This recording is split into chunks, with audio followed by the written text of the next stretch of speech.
नमस्कार मित्रों, डॉक्टर संजीव भानावत के चैनल में आपका हार्दिक स्वागत, अभिनंदन। आज के दौर में जिस तरह से आर्टिफिशियल इंटेलिजेंसी, कृत्रिम बौद्धिकता की बात हो रही है, कभी कभी मन में यह प्रश्न उठना स्वाभाविक है कि हम विकास की ओर जा रहे हैं या विनाश को आमंत्रित कर रहे हैं। क्या कृत्रिम बौद्धिकता की इस अंधी दौड़ पर किसी प्रकार का नियंत्रण होना आवश्यक है? क्या मनुष्य के नियंत्रण से यह तकनीक आने वाले समय में बाहर हो जाएगी? यह प्रश्न है जो आज दुनिया में उठ रहे हैं और अनेक शासनाध्यक्ष सहित वैज्ञानिक भी इस बात को लेकर के चिंतित हैं। अभी संयुक्त राष्ट्र महासचिव गुटरेश ने चेतावनी देते हुए कहा है कि जिस तरह से कृत्रिम बौद्धिकता में तेजी से बदलाव हो रहे हैं और मानवता फिलहाल इस टेक्नोलॉजी की निरीक्षण और संचालन क्षमता में पिछड़ रही है, इसके मद्देनजर वैश्विक शांति और सुरक्षा एक बड़े खतरे का कारण बन सकती है। संयुक्त राष्ट्र महासचिव की यह चेतावनी सुरक्षा परिषद की बैठक में हाल ही में दी गई है। संयुक्त राष्ट्र महासचिव गुटरेश ने सदस्य देशों को संबोधित करते हुए कहा है कि कृत्रिम बौद्धिकता तकनीक के लिए अंतर्राष्ट्रीय स्तर पर बचाव या उपाय स्थापित करने के लिए हमें तुरंत कोई निर्णायक कदम उठाने होंगे, अन्यथा यह मानवता के भविष्य के लिए एक बड़ा संकट हो सकती है। अंतर्राष्ट्रीय रक्षा उपायों में की जाने वाली किंचित भी देरी हम सभी के लिए एक बड़ा खतरा बन सकती है। उन्होंने कहा कि आर्टिफिशियल इंटेलिजेंस में जिस तेजी से बदलाव हो रहा है और मानव निरीक्षण क्षमता के बीच जिस तरह से अंतर बढ़ रहा है, हमारी जवाबदेही, समानता, सुरक्षा और मानव निरीक्षण व्यवस्था पर सवाल खड़े हो रहे हैं। यूएन के वरिष्ठ अधिकारियों ने भी यह स्पष्ट किया है कि किसी भी देश में जो सशस्त्र टकराव हो रहा है, एआई के ऐसे सैन्य इस्तेमाल, तैनाती, डिजाइन या टेक्नोलॉजी विकास से बचना होगा जिससे अंतर्राष्ट्रीय मानवतावादी और मानवाधिकार कानूनों का हनन होता हो। एआई ने इन सब के सामने एक बड़ी चुनौती खड़ी कर दी है। सैन्य टकराव के दौरान विभिन्न ठिकानों को निशाना बनाने के लिए आज एआई प्रणाली पर निर्भरता बढ़ती जा रही है। टेक्नोलॉजी की मदद से वो स्वतः चयन कर रहे हैं। इन अधिकारियों ने सचेत किया है कि एक ऐसी उभरती हुई टेक्नोलॉजी पर भू राजनीतिक प्रतिस्पर्धा बढ़ रही है, मगर इससे अंतर्राष्ट्रीय शांति व सुरक्षा के हालात को हमें अस्थिर नहीं होने देना होगा। संयुक्त राष्ट्र महासचिव ने यह स्पष्ट कहा है कि कृत्रिम बौद्धिकता एक दोधारी तलवार है, जिसमें एक तरफ अपार संभावनाएं निहित है, तो दूसरी ओर इसके साथ बहुत सारे खतरे भी जुड़ते चले जा रहे हैं। एआई की मदद से जलवायु परिवर्तन के कारण होने वाले विस्थापन का पुनर्वानुमान भी लगाया जा सकता है, या बारूदी सुरंगों का पता लगाना भी संभव हो गया है। मगर सैन्य प्रणालियों में जब इसे शामिल कर लिया जाएगा तो डिजिटल सुरक्षा के गलत इस्तेमाल या उपयोग के भी बड़े खतरे हमारे सामने होंगे। यूएन महासचिव ने ध्यान दिलाया है कि इस समय दुनिया के जिन देशों में टकराव चल रहा है, युद्ध से ग्रस्त हैं जो क्षेत्र, वहां हिंसक टकरावों के दौरान एआई का इस्तेमाल किया जा रहा है। एआई के माध्यम से परीक्षण किए जा रहे हैं। इस टेक्नोलॉजी के जरिए स्थिति पर निगरानी रखी जा रही है और जीवन और मृत्यु से जुड़े हुए फैसले भी लिए जा रहे हैं। उन्होंने इस बात पर भी चिंता जताई है कि एआई को परमाणु हथियारों में एकीकृत किया जाना विशेष रूप से चिंता की वजह है और क्वांटम एआई प्रणाली से वैश्विक सुरक्षा के लिए खतरा उत्पन्न हो सकता है। मानवता के भाग्य को किसी एक एल्गोरिदम के ब्लैक बॉक्स के भरोसे नहीं छोड़ना होगा। उन्होंने कहा कि बल प्रयोग से जुड़े निर्णयों में मनुष्य का नियंत्रण या उसकी अहमियत होना आवश्यक है। यदि भविष्य में यह मनुष्य के नियंत्रण से बाहर निकल गई तो आप कल्पना कर सकते हैं भविष्य में क्या होने जा रहा है। यूएन के सुरक्षा परिषद की बैठक में एआई की भूमिका पर चिंता प्रकट करते हुए कहा गया कि डीप फेक और एआई द्वारा जानबूझकर तैयार की गई गलत जानकारी से सार्वजनिक राय को बदला जा सकता है। विभिन्न प्रकार की चुनौतियों संकटों को हवा दी जा सकती है जिससे समाज में विश्वास की नींव कमजोर होने का नया खतरा पैदा हो जाएगा। एआई से पर्यावरण को बड़े खतरे हैं। डेटा केंद्र के लिए बड़े पैमाने पर संसाधनों की आवश्यकता पड़ती है जिससे महत्वपूर्ण खनिजों के लिए भू राजनीतिक प्रतिस्पर्धा में तेजी आने की आशंकाएं बढ़ती चली जा रही है। इन अभूतपूर्व वैश्विक चुनौतियों अभूतपूर्व वैश्विक सहयोग की पुकार लगाती है। ये अभूतपूर्व वैश्विक चुनौतियां पूरी दुनिया को एकजुट होने की कहीं आवश्यकता को रेखांकित करती। इसलिए हमें एक साथ मिलकर यह तय करना होगा कि आर्टिफिशियल इंटेलिजेंसी का लाभ सभी तक समान रूप से पहुंचे और इसके माध्यम से विषमताएं न फैले तथा मनुष्य का जो भविष्य है, मानवता का जो भविष्य है, उसमें संकट न आए। हमें इन स्वायत्त हथियारों पर पाबंदी लगाने के लिए तैयारी करनी होगी, नियंत्रण करना होगा। सैन्यकरण की रोकथाम के लिए विभिन्न देशों को उदाहरण पेश करने होंगे ताकि एक सुरक्षित और समावेशी आर्टिफिशियल इंटेलिजेंसी के भविष्य की ओर हम कदम बढ़ा सके। एआई तकनीक ने मानव जीवन के विभिन्न पहलुओं में क्रांतिकारी परिवर्तन कर दिया है। इसने न केवल उद्योग, व्यापार, स्वास्थ्य सेवाओं में अपेक्षित सुधार लाए हैं बल्कि सैन्य सुरक्षा और कूटनीति जैसे संवेदनशील क्षेत्रों में भी इसका प्रभाव बढ़ने लगा है।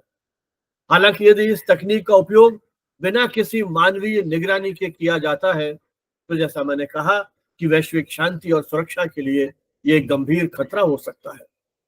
एआई के दुरुपयोग की संभावनाएं युद्ध के स्वचालन, साइबर हमलों, गोपनीयता के उल्लंघन और नैतिक मुद्दों की नई चुनौतियों को जन्म दे सकती है। एआई आज के इस डिजिटल युग में एक नई शक्ति बन चुकी है। यह मशीन लर्निंग, डीप लर्निंग और डेटा विश्लेषण के माध्यम से जटिल समस्याओं के समाधान कर सकने में सक्षम है।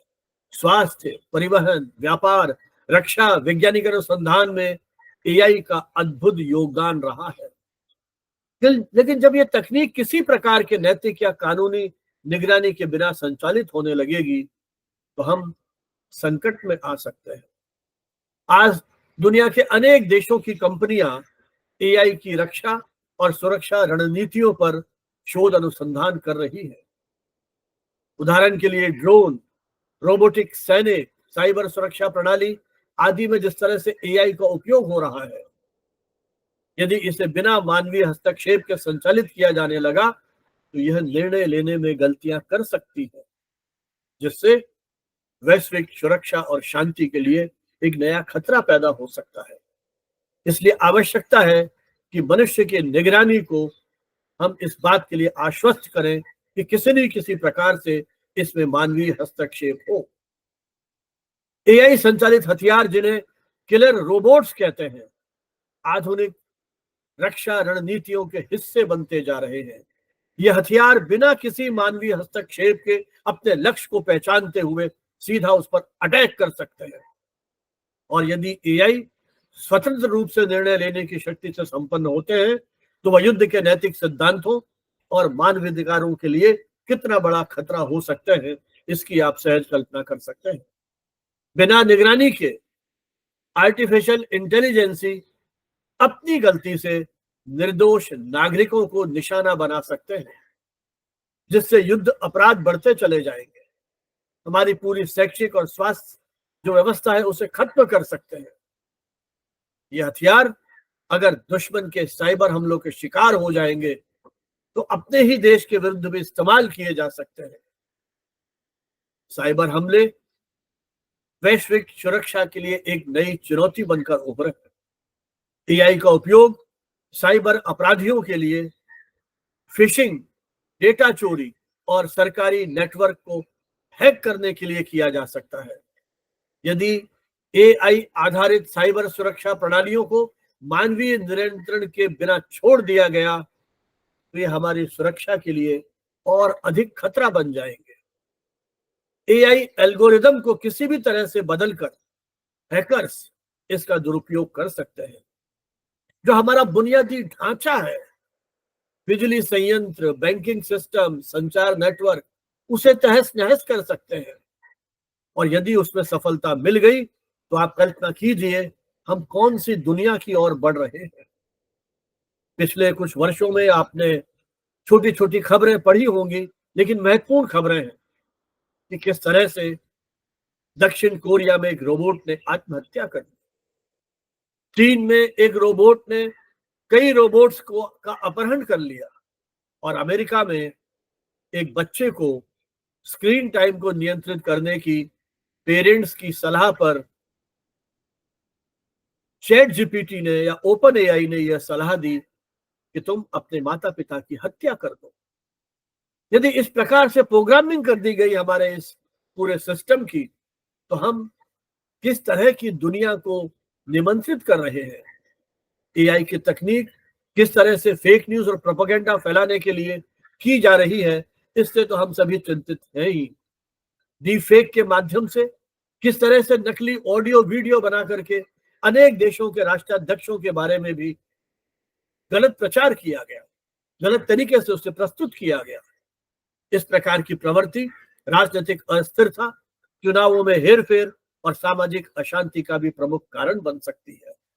यह दुष्प्रचार यदि बिना निगरानी के चलता रहा तो इससे लोकतांत्रिक ताकतों को किसी न किसी रूप से चुनौती मिलेगी और बड़े पैमाने पर इनका प्रचार हिंसा और आगजनी को भी आमंत्रित कर सकता है।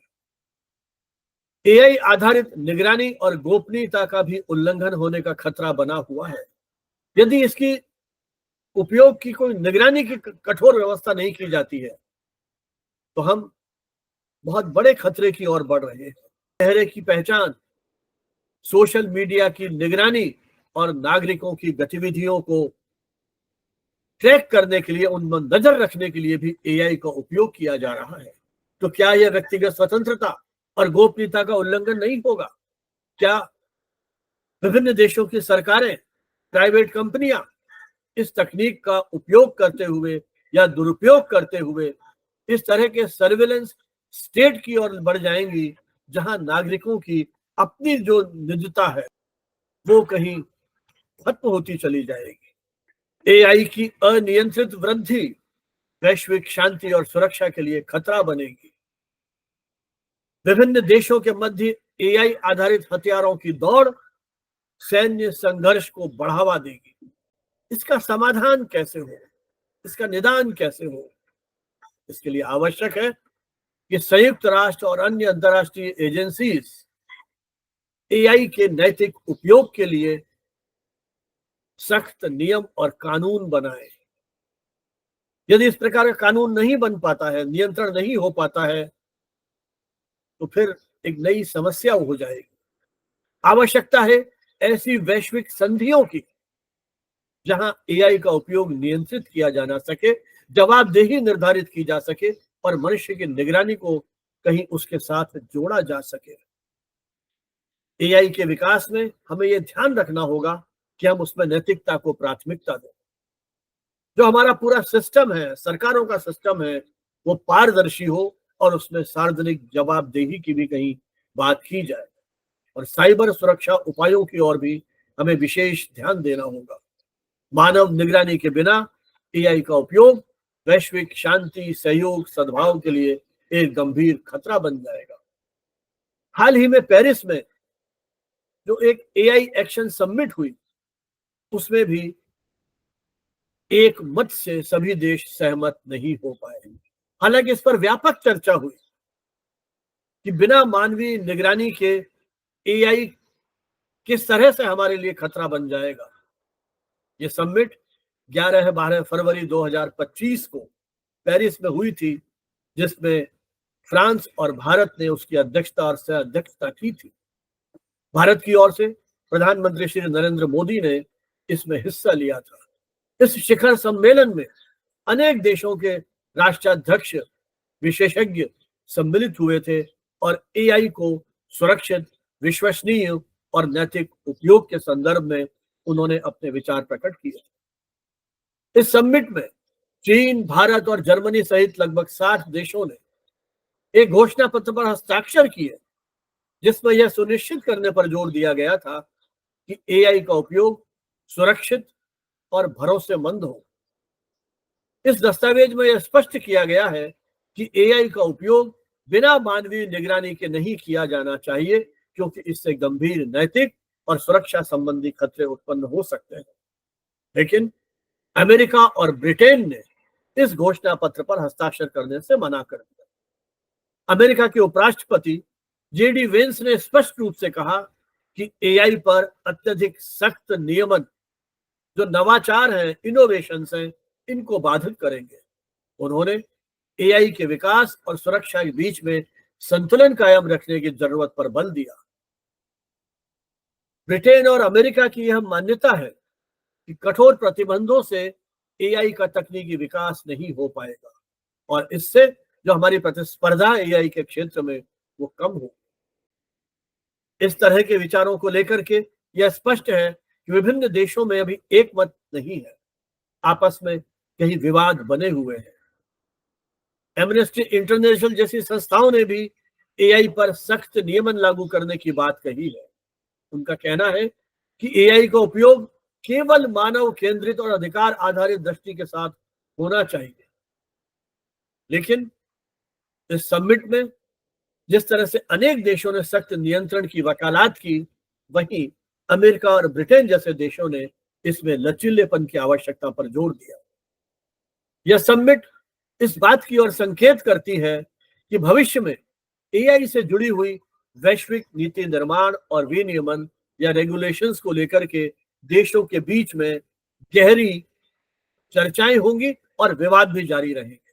तो स्पष्ट है कि एक और जहां कुछ देशों ने एआई को एक ऐतिहासिक उपलब्धि बताया है, तो वहीं दूसरी ओर अनेक देशों ने इसे मानवता के लिए एक गंभीर खतरा भी बनाया है। तो एक प्रकार से एआई की जो पॉलिसीज हैं, इसको लेकर के तीन तरह के मत सामने आ रहे हैं। एक है अमेरिका के विचार, जो वहां के नवनिर्वाचित राष्ट्रपति डोनाल्ड ट्रंप के नेतृत्व में की जा रही है। वहां उनका यह मानना है कि हम नवाचार को बढ़ावा देने के लिए फ्री मार्केट के दृष्टिकोण को अपनाएं। वहीं यूरोप सुरक्षा और जवाबदेही सुनिश्चित करने के लिए कड़े नियम लागू करना चाहता है और वहीं चीन जैसे देश राज्य समर्थित टेक कंपनियों के माध्यम से एआई का आक्रामक विस्तार करना चाहते हैं। यूरोपीय संघ ने भी इस बात को रेखांकित किया है कि एआई एक्ट लागू किया जाना चाहिए। उनका यह भी मानना है कि एआई लोगों में विश्वास जीतने का प्रयास करे और इसलिए हमें उसे अधिक सुरक्षित बनाने की ओर ध्यान देना होगा। आज दुनिया के अनेक देश एआई के क्षेत्र में शोध अनुसंधान के लिए लाखों करोड़ों डॉलर खर्च कर रहे हैं। दुनिया में एआई को लेकर के एक गहरी प्रतिस्पर्धा चल रही है और यही कारण है कि आज हमारा पूरा जीवन एआई पर निर्भर हो गया है। कुछ क्षणों के लिए बिजली चली जाए, कहीं नेटवर्क में समस्या आ जाए, हम बेचैन होने लगते हैं, छटपटाहट होने लगती है, हमारे जीवन के बहुत सारे कार्य रुक जाते हैं। इतनी अधिक निर्भरता इस एआई पर हो गई है, तकनीक पर हो गई है। इसने आने वाले समय के लिए एक ऐसी नई दुनिया की संभावनाएं प्रकट कर दी हैं, जहां अब तो यह भी कहा जा रहा है कि हम दिवंगत आत्माओं से बात कर पाएंगे। हमारे जो परिजन हैं, चाहे माता पिता हैं, बच्चे हैं, पोते पोती हैं, जब वो दुनिया छोड़ के जाएंगे तो हम इसके माध्यम से बात कर पाएंगे उनसे। दुनिया के किसी भी कोने में हम वर्चुअल रूप से किसी भी मीटिंग में यदि हमें हिस्सा लेना है तो हम हिस्सा ले पाए। न जाने ऐसी कितनी संभावनाओं की ओर हम बढ़ रहे हैं जिसकी शायद आप कल्पना भी नहीं कर सकते। इसने जीवन को जहां सुविधाजनक बना दिया है, वहां कई नई दुविधाएं भी हमारे सामने खड़ी हो गई हैं। और इसीलिए आज इस बात पर जोर दिया जा रहा है कि कहीं इसमें मानवीय हस्तक्षेप हो। एलन मस्क, जो ट्रंप प्रशासन के डिपार्टमेंट ऑफ गवर्नेंस एफिशिएंसी सरकारी दक्षता विभाग के प्रमुख हैं, उन्होंने ओपन एआई को खरीदने के लिए 97.4 बिलियन डॉलर का प्रस्ताव रखा था, जिसे ओपन एआई के सीईओ सैम ऑल्टमैन ने सिरे से खारिज कर दिया। तो आप देख रहे हैं किस तरह से एआई की दुनिया में आज जो हमारे ताकतवर राष्ट्र हैं उनका भी दखल बढ़ता जा रहा है। पेरिस का यह घोषणा पत्र एआई पर तीसरा अंतर्राष्ट्रीय घोषणा पत्र है। इसके पहले इंग्लैंड और दक्षिण कोरिया में जो समिट्स आयोजित की गई थी, वहां भी इसी प्रकार के बयान जारी किए गए थे। एक प्रकार से एआई के लिए मानवाधिकार आधारित, मानव केंद्रित, नैतिक, सुरक्षित, संरक्षित और भरोसेमंद होने की आवश्यकता पर दुनिया के अधिकांश राष्ट्र बल दे रहे हैं। और इस एआई का उपयोग वैश्विक असमानताओं को कम करने और विकासशील देशों को एआई क्षमता में निर्माण में सहयोग सहायता देने की ओर भी वो कदम बढ़ा रहे हैं। तो उम्मीद की जानी चाहिए कि आने वाले दौर में हम एक इस बढ़ती हुई तकनीक का उपयोग इस रूप में कर पाएंगे जहां मनुष्य का मनुष्य पर विश्वास बना रहे। जो संकट खतरे हम महसूस कर रहे हैं, क्योंकि हम अक्सर ये बात करते हैं कि हर नई तकनीक के साथ नई चुनौतियां, नए खतरे होते हैं, लेकिन मनुष्य अपनी सद्बुद्धि से, मनुष्य अपनी जिम्मेदारी जवाबदेही से इस तकनीक का इस प्रकार से उपयोग करेगा जो अंततः समग्र मानवता के लिए कल्याणकारी हो। इन्हीं उम्मीदों के साथ आप सभी को हार्दिक बधाई, शुभकामनाएं। जय हिंद, जय भारत।